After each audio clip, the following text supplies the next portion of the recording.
Swiss Family Robinson, Chapter 8. Next morning the boys and I started with the cart, laden with our bundles of bamboos, to attend to the avenue of fruit trees. The buffalo we left behind, for his services were not needed, and I wished the wound in his nostrils to become completely cicatrized before I again put him to work. We were not a moment too soon.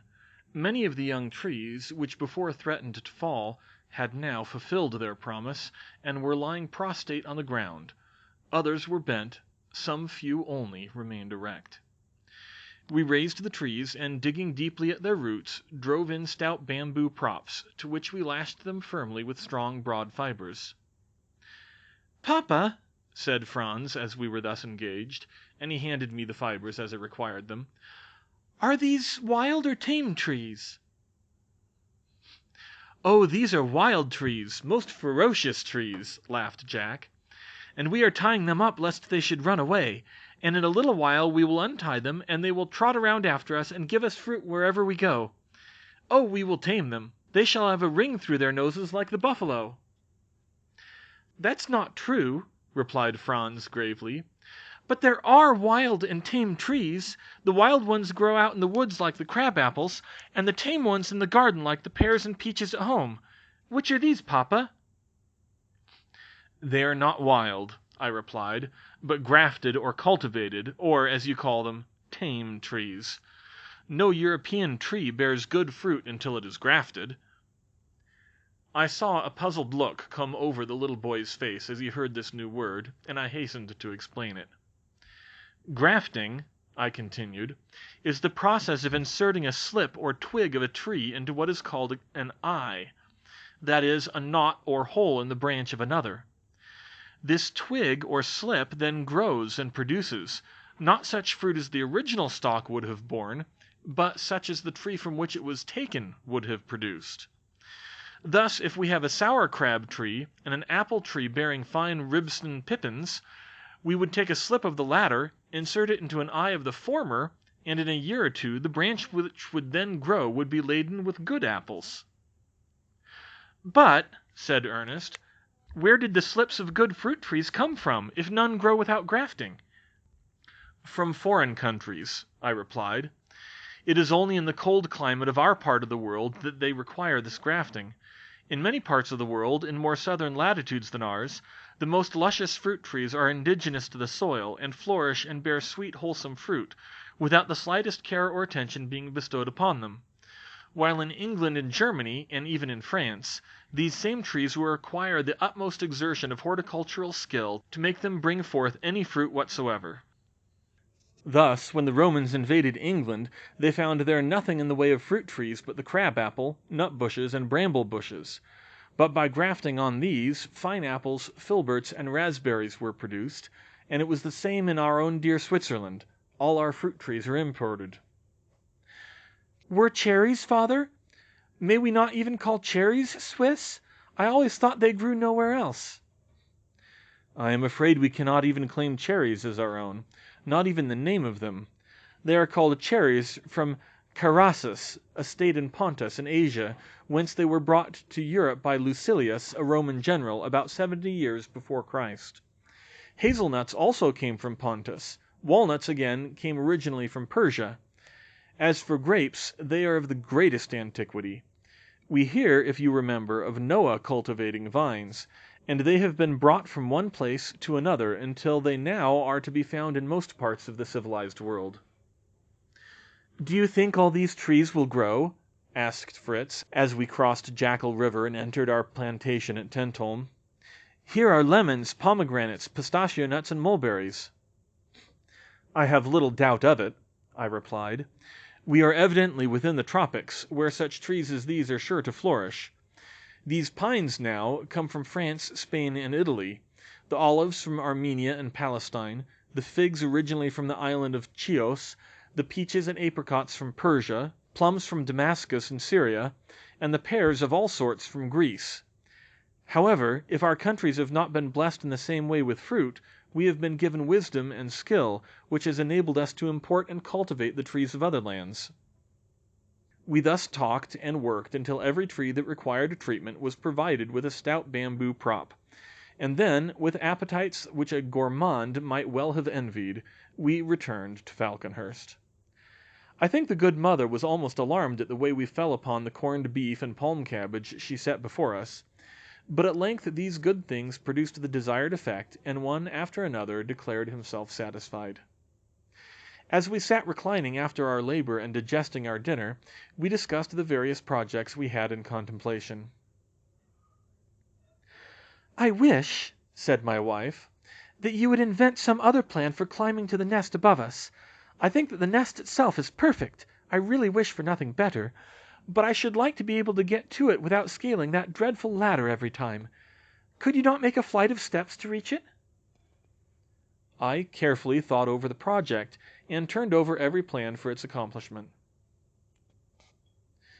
"It would be impossible, I am afraid," said I, "to make stairs outside, but within the trunk it might be done.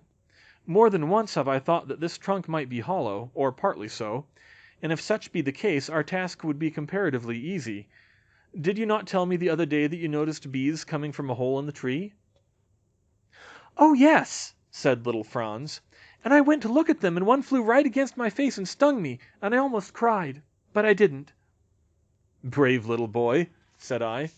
"Well now, if the trunk be sufficiently hollow to contain a swarm of bees, it may be, for all we can tell, hollow the greater part of its length, for like the willow in our own country, it might draw all its nourishment through the bark, and in spite of its real unsoundness retain a flourishing appearance." Master Jack, practical as usual, instantly sprang to his feet to put my conjecture to the proof. The rest followed his example, and they were all soon climbing around like squirrels, peeping into the hole, and tapping the wood to discover by sound how far down the cavity extended. They forgot, in their eagerness, who were the tenants of this interesting trunk. They were soon reminded of it, however, for the bees, disturbed by this unusual noise, with an angry buzz burst out, and in an instant attacked the causers of the annoyance. They swarmed round them, stung them on their hands, face, and neck, settled in their hair, and pursued them as they ran to me for assistance. It was with difficulty that we got rid of the angry insects, and were able to attend to the boys. Jack, who had been the first to reach the hole, had fared the worst, and was soon a most pitiable sight, his face swollen to an extraordinary degree, and it was only by the constant application of cold earth that the pain was alleviated.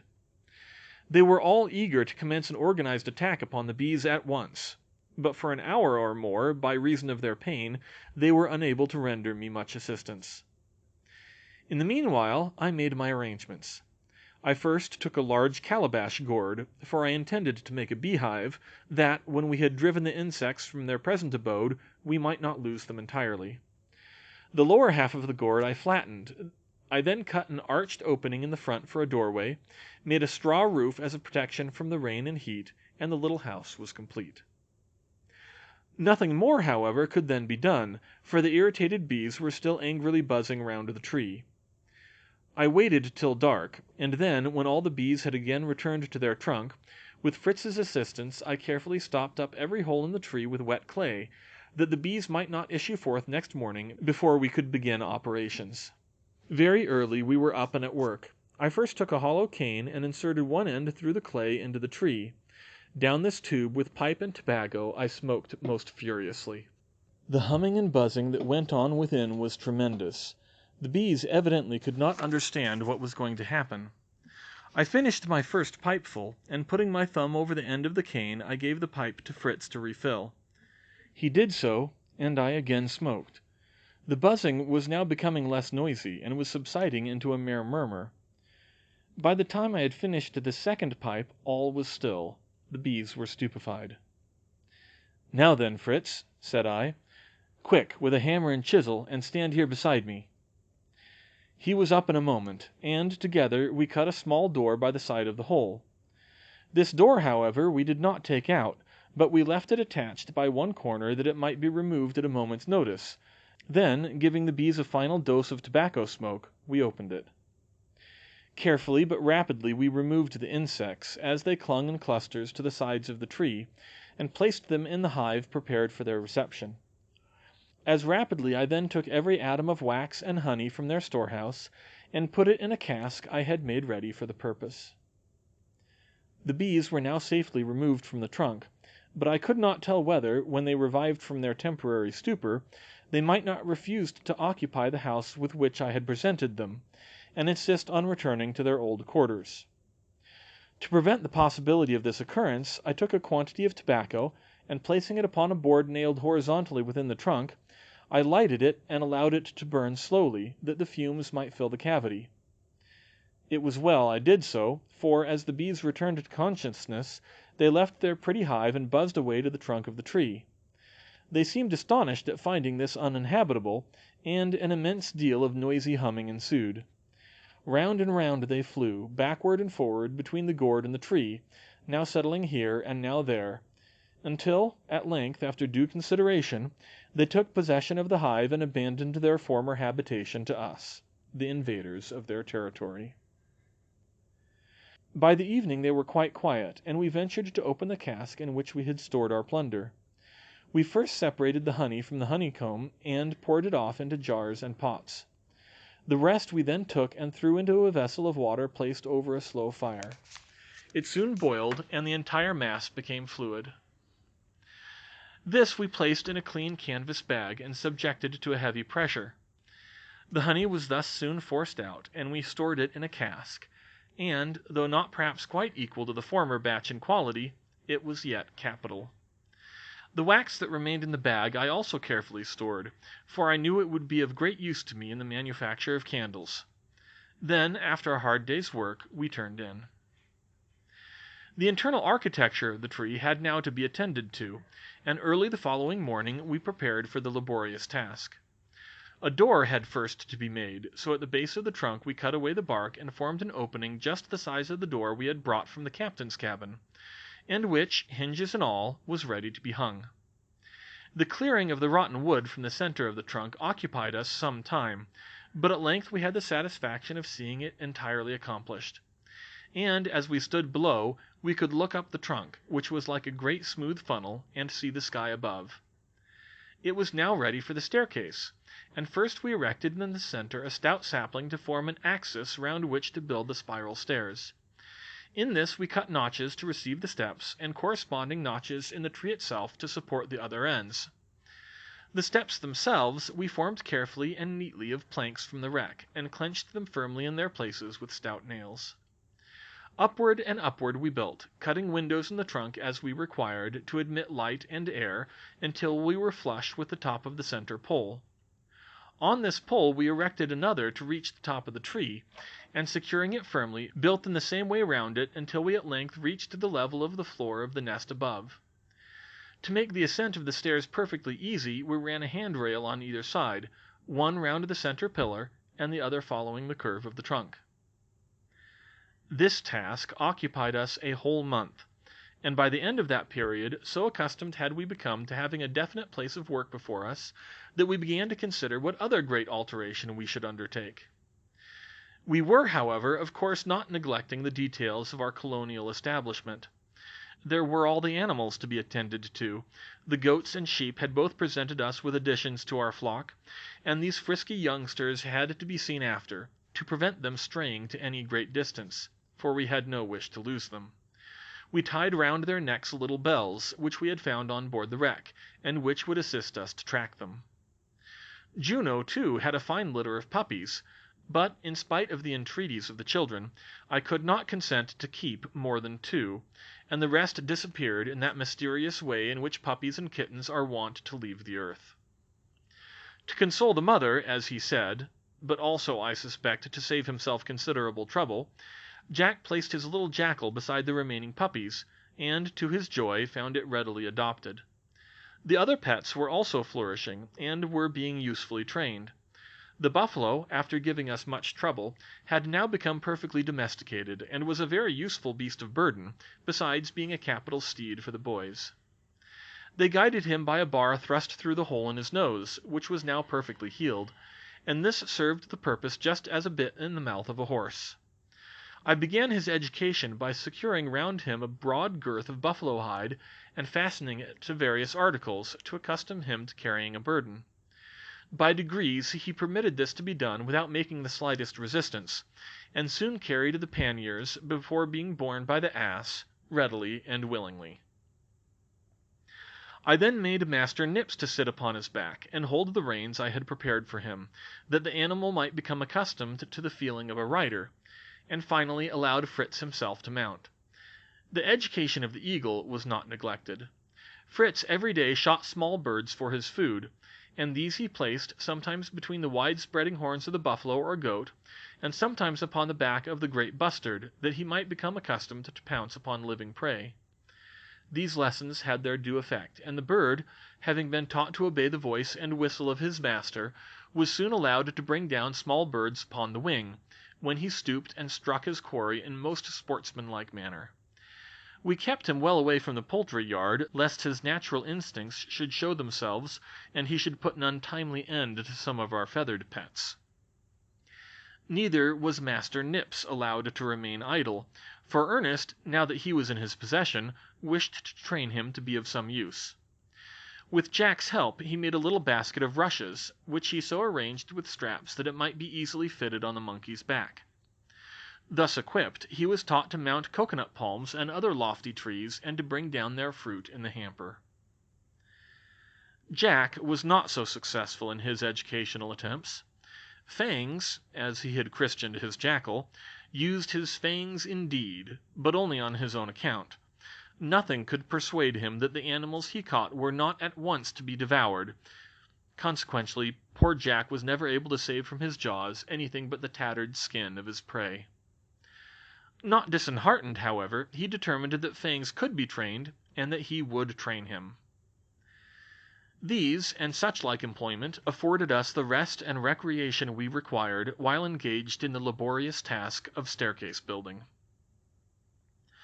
Among minor occupations, I applied myself to the improvement of our candles. Though the former batch had greatly delighted us at first, yet we were soon obliged to acknowledge that the light they gave was imperfect, and their appearance was unsightly.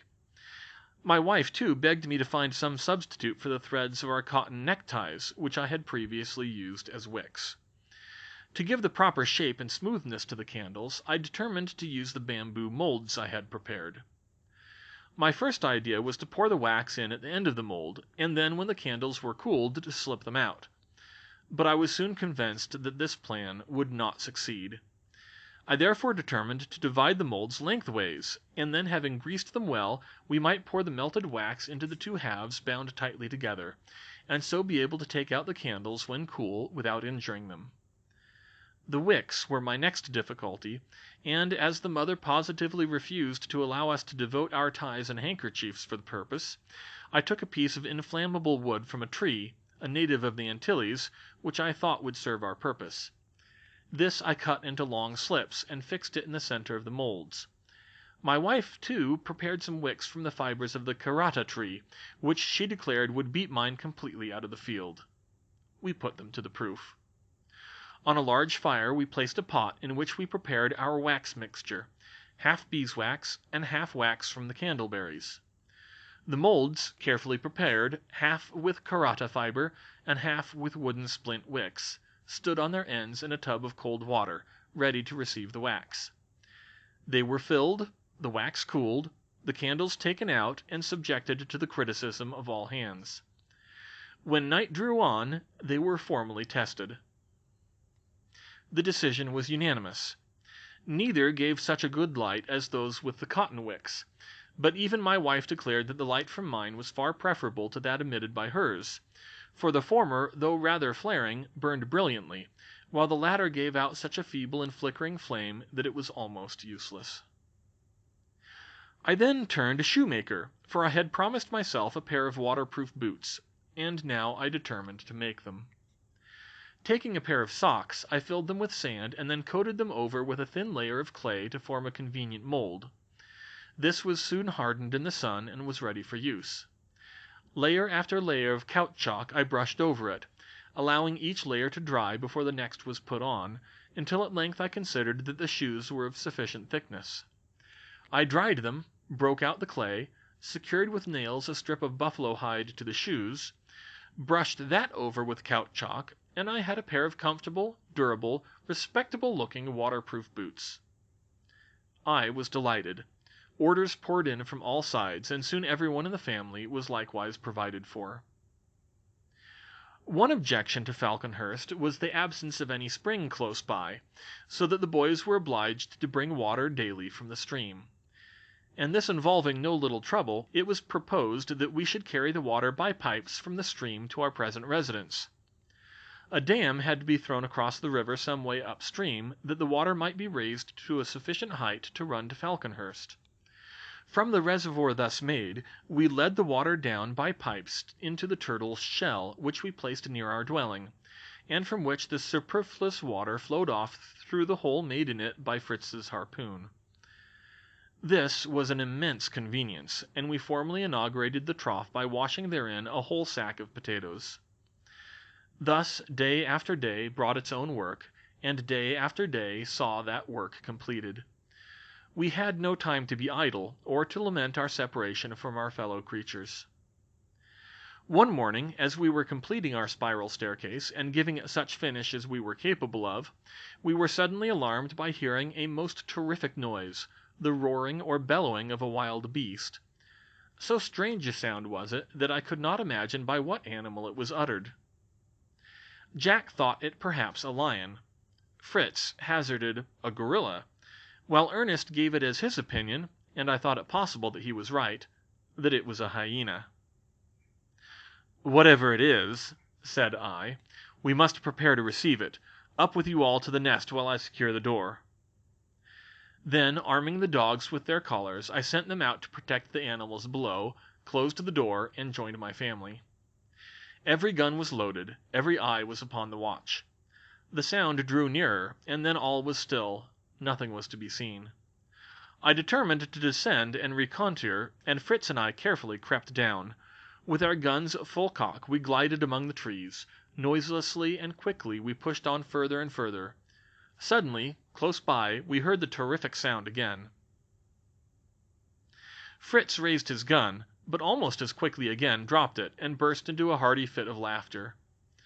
There was no mistaking those dulcet tones, hee-haw, hee-haw, hee-haw, resounding through the forest, and our ass, braying his approach right merrily, appeared in sight.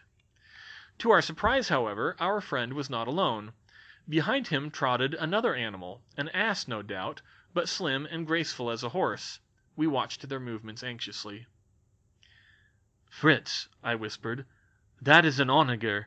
Creep back to Falconhurst and bring me a piece of cord. Quietly now." While he was gone, I cut a bamboo and split it halfway down to form a pair of pincers, which I knew would be of use to me should I get near the animal. Fritz soon returned with the cord, and I was glad to observe also brought some oats and salt. We made one end of the cord fast to a tree, and the other end made a running noose. Silently we watched the animals as they approached, quietly browsing. Fritz then arose, holding in one hand the noose and in the other some oats and salt. The ass, seeing his favorite food thus held out, advanced to take it. Fritz allowed him to do so, and he was soon munching contentedly. The stranger, on seeing Fritz, started back, but finding her companion show no signs of alarm, was reassured, and soon approached sniffing, and was about to take some of the tempting food. In a moment the noose left Fritz's adroit hand and fell round her neck. With a single bound she sprang backward the full length of the cord, the noose drew tight, and she fell to the earth half strangled. I at once ran up, loosened the rope, and replaced it with a halter, and placing the pincers upon her nose, secured her by two cords fastened between two trees, and then left her to recover herself. Everyone hastened up to examine the beautiful animal as she rose to the ground and cast fiery glances around. She lashed out with her heels on every side, and giving vent to angry snorts, struggled violently to get free. All her endeavors were vain. The cords were stout, and after a while she quieted down and stood exhausted and quivering. I then approached. She suffered me to lead her to the roots of our tree, which for the present formed our stables, and there I tied her up close to the donkey, who was likewise prevented from playing truant. Next morning I found the onager after her night's rest as wild as ever, and as I looked at the handsome creature I almost despaired of ever taming her proud spirit. Every expedient was tried, and at length, when the animal was subdued by hunger, I thought I might venture to mount her, and having given her the strongest curb and shackled her feet, I attempted to do so. She was as unruly as ever, and as a last expedient I resolved to adopt a plan which, though cruel, was, I knew, attended with wonderful success by the American Indians, by whom it is practised. Watching a favorable opportunity, I sprang upon the onager's back, and seizing her long ear in my teeth, in spite of her kicking and plunging, bit it through. The result was marvelous. The animal ceased plunging, and, quivering violently, stood stock still. From that moment we were her masters. The children mounted her one after the other, and she carried them obediently and quietly. Proud, indeed, did I feel as I watched this animal, which naturalists and travellers had declared to be beyond the power of man to tame, guided hither and thither by my youngest son. Additions to our poultry yard reminded me of the necessity of providing some substantial shelter for our animals before the rainy season came on. 3 broods of chickens had been successfully hatched, and the little creatures, 40 in all, were my wife's pride and delight. We began by making a roof over the vaulted roots of our tree, forming the framework of bamboo canes, which we laid close together and bound tightly down. Others we fixed below as supports. The interstices were filled up with clay and moss, and coating the whole over with a mixture of tar and lime water, we obtained a firm balcony, and a capital roof impervious to the severest fall of rain. I ran a light rail round the balcony to give it a more ornamental appearance, and below divided the building into several compartments. Stables, poultry yard, hay and provision lofts, dairy, kitchen, larder, and dining hall were united under one roof. Our winter quarters were now completed, and we had but to store them with food. Day after day we worked, bringing in provisions of every description. As we were one evening returning from gathering potatoes, it struck me that we should take in a store of acorns, and sending the 2 younger boys home with their mother in the cart, I took a large canvas bag, and with Fritz and Ernest, the former mounted on his onager, and the latter carrying his little favorite, Nips, made a detour toward the acorn wood. We reached the spot, tied Lightfoot to a neighboring tree, and began rapidly to fill the sack. As we were thus engaged, Nips sprang suddenly into a bush close by, from which, a moment afterward, issued such strange cries that Ernest followed to see what could be the matter. "Come!" he shouted. "Come and help me! I've got a couple of birds and their eggs! Quick! Ruffed grouse!" We hurried to the spot. There was Ernest with a fluttering, screaming bird in either hand, while, with his foot, he was endeavoring to prevent his greedy little monkey from seizing the eggs. We quickly tied the legs of the birds, and removing the eggs from the nest, placed them in Ernest's hat, while he gathered some of the long, broad grass with which the nest was woven, and which grew luxuriantly around, for Franz to play at sword drill with. We then loaded the onager with the acorns, and moved homeward. The eggs I covered carefully with dry moss, that they might be kept warm, and as soon as possible I handed them over to my wife, who managed the mother so cleverly that she induced her to return to the eggs, and in a few days, to our great delight, we had 15 beautiful little Canadian chicks. Franz was greatly pleased with the swords his brother brought him, but having no small companion on whom to exercise his valor, he amused himself for a short time in hewing down imaginary foes, and then cut the reeds into slips and plaited them to form a whip for Lightfoot. The leaves seemed so pliable and strong that I examined them to see to what further use they might be put. Their tissue was composed of long silky fibres. A sudden thought struck me. This must be New Zealand flax. I could not rest till I had announced this invaluable discovery to my wife. She was no less delighted than I was. "Bring me the leaves!" she exclaimed. "Oh, what a delightful discovery! No one shall now be clothed in rags. Just make me a spindle, and you shall soon have shirts and stockings and trousers, all good homespun. Quick, Fritz, and bring your mother more leaves." We could not help smiling at her eager zeal, but Fritz and Ernest sprang on their steeds, and soon the onager and buffalo were galloping home again, each laden with a great bundle of flax. The boys dismounted and deposited their offering at their mother's feet. "Capital!" she exclaimed. "I shall now show you that I am not at all behindhand in ingenuity. This must be retted, carded, spun, and woven, and then with scissors, needle, and thread I will make you any article of clothing you choose." We decided that Flamingo Marsh would be the best spot for the operation of steeping, or retting, the flax, and next morning we set out thither with the cart drawn by the ass, and laden with the bundles, between which sat Franz and Nips, while the rest of us followed with spades and hatchets. I described to my boys as we went along the process of retting, and explained to them how steeping the flax leaves destroys the useless membrane, while the strong fibers remain. As we were employed in making beds for the flax and placing it in them, we observed several nests of the flamingo. These are most curiously and skilfully made of glutinous clay, so strong that they can neither be overturned nor washed away. They are formed in the shape of blunted cones, and placed point downward. At the upper and broader end is built a little platform to contain the eggs, on which the female bird sits, with her long legs in the water on either side, until the little birds are hatched and can take to the water. For a fortnight we left the flax to steep, and then taking it out and drying it thoroughly in the sun, stored it for future use at Falconhurst. Daily did we load our cart with provisions to be brought to our winter quarters.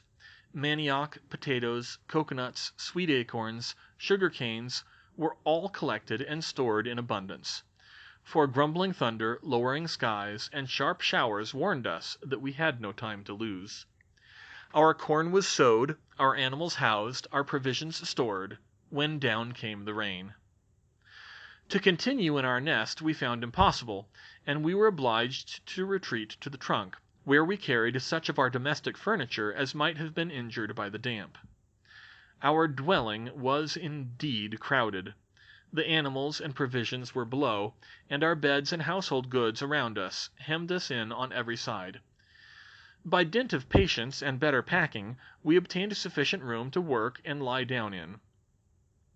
By degrees, too, we became accustomed to the continual noise of the animal and the smell of the stables.